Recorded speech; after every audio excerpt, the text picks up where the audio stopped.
28페이지 피시고요. 네, 28페이지. 자, 전번 시간에 재고자산, 즉 인벤토리 쪽 하다 말았는데요. 자, 28페이지에 있는 이번에는 인벤토리를 에스티메이팅 하는 방법에 대해서 좀 배우는 거예요. 자, 어쨌든 우리가 인벤토리라고 하는 재고자산은 그 재고자산의 성격상 어떻게 할 수가 없다 그랬냐면은 내가 도대체 얼마 주고 사온 거를 바로 얼마에 팔았는지 하나하나 쫓아 들어가서 개별로 추적해서 하는 게 대부분의 그런 재고들은 힘들다 그랬죠. 그렇기 때문에 아주 비싸다거나 하나하나 독특하다거나 이런 게 아니면은 어떻게 한다고 했냐면은 일종의 가정을 해서, 그렇죠? 가정을 해서 뭐 처음 들어온 놈이 먼저 팔린 걸로, 혹은 나중에 사온 게 뭐 먼저 팔린 걸로, 아니면 뭉뚱그려서 에버리지로 한다거나 이런 일종의 코스트 플로우의 가정을 써서 내가 올해 총 팔기에 가능했던 재고 금액 중에 팔렸다고 보는 거는 이제 CGS 금액으로 떨고, 그 다음에 기말에 아직도 남아있는 거는 엔드 인벤토리라고 하는 재고 자산으로 보고한다 했었죠? 근데 그 방법이 몇 가지가 있었냐면은, 물량을 관리하는 방법은 두 가지가 있었고, 어떤 방법. 피리어딕이라고 하는 거는 기중에는 재고자산이라고 하는 인벤토리 계정을 관리를 안 해요. 그렇죠? 물건을 사올 때마다 어떻게 하냐면 purchase라고 하는 임시 계정을 써서 쭉 관리를 했다가 어느 시점에 가서 이제 기말 시점에 가서 창고로 가서 창고에 남아있는 물건을 먼저 센 다음에 남아있는 거에 대해서 언제적 거부터 남아있나 해서 따진 다음에 남아있는 거 아니고 없는 거는 다 팔린 걸로 보는 거, 그런 방법이 있었죠. 그게 뭐였어요? 그게 피리어딕이었고, 따라서 피리어딕 방법을 한다 그러면 뭐부터 먼저 결정 짓는 거라 그랬어요? 엔딩 인벤토리 금액부터 결정 짓는데, 그 결정 지을 때 그럼 얼마짜리부터가 남아있느냐를 할 때 먼저 사온 게 팔리고 뭐 나중에 사온 게 팔리고 이런 가정을 집어넣어서 우리가 금액을 구했었어요. 기억나시죠? 퍼페추얼이라고 하는 방법은 뭐였었어요? 기중에 인벤토리를 사올 때마다 계속 인벤토리 계정을 관리를 하는 거죠. 그래서 팔리면은 팔릴 때마다 인벤토리 계정 떨고 CGS 인식하고 이렇게 계속 기록을 하기 때문에 퍼페추얼 방법을 하게 되면은 뭐가 먼저 결정되는 거였어요? CGS라고 하는 금액이 먼저 결정되고, CGS라는 금액이 결정됐기 때문에 우리가 총 팔기에 어베일러블 했던 거에서 그 금액을 빼면 나머지는 인벤토리겠구나 이렇게 생각하는 거였죠.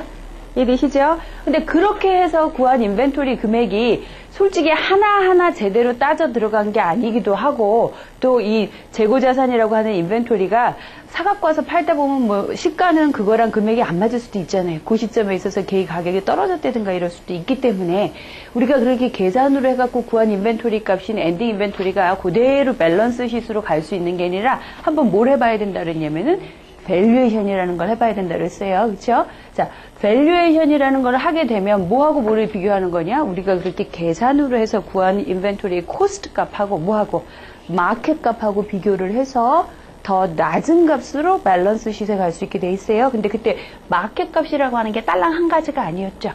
보통 마켓 값이다 하면은 리플레이스먼트 코스트를 보통 얘기를 했는데, 거기서는 왜 지금 이게 나가갖고 사오려면 얼마에 사올 수 있느냐, 그 값이 리플레이스먼트 코스트인데, 그 값이 만약에 이 재고자산으로부터 실제로 실현될 수 있는 가치인 net realizable value보다 높아도 안 되고, 그 다음에 그 net realizable value에서 자기네가 일상적으로 붙여서 파는 마진이 있겠죠. 그 normal profit보다 너무 떨어져도 이 값을 얼마로 잡았냐에 따라서 더 다음 해에 가가지고 뭐가 왔다 갔다 하니까 net income이 또 왔다리 갔다리 하잖아요. 그렇기 때문에 중간값을 정해서 그 마켓의 중간값하고 뭐하고 비교를 해요?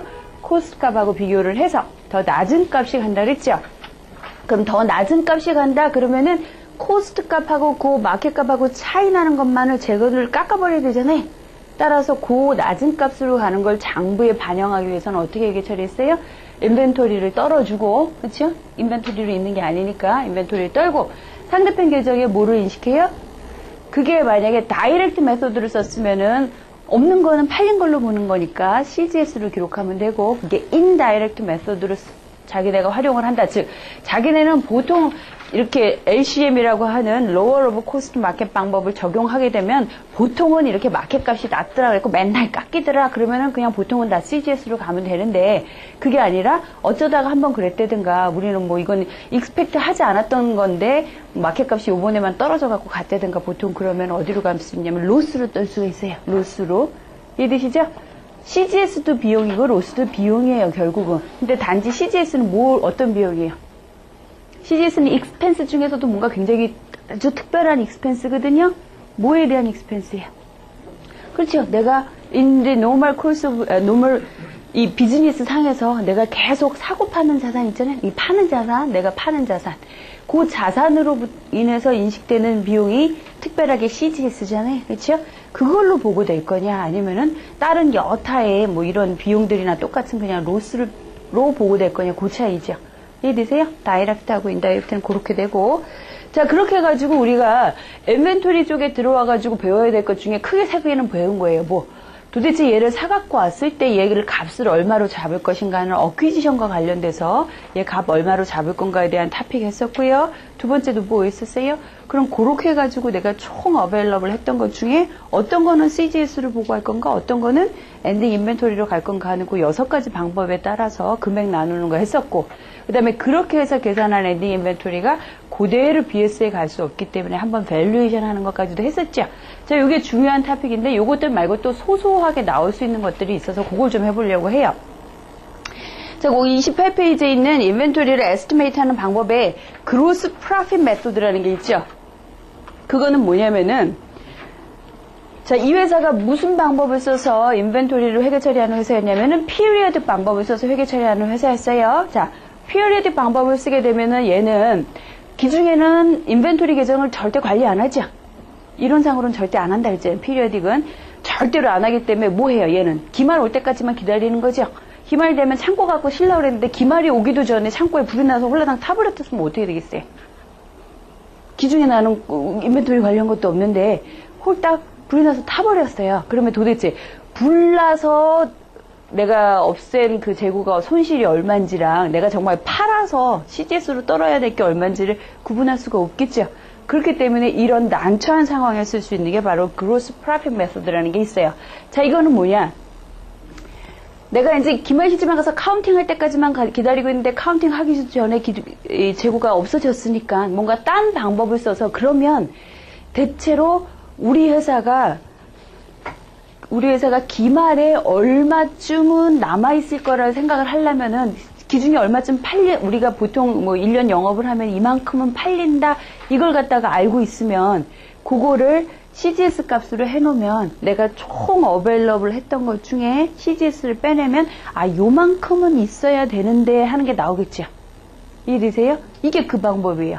자, 그러면 그로스 프로핏 메소드라고 왜 이름이 붙여졌냐? 그로스 프로핏은 못 빼기 뭐예요? 못 빼기 뭐가 그로스 프로핏이에요?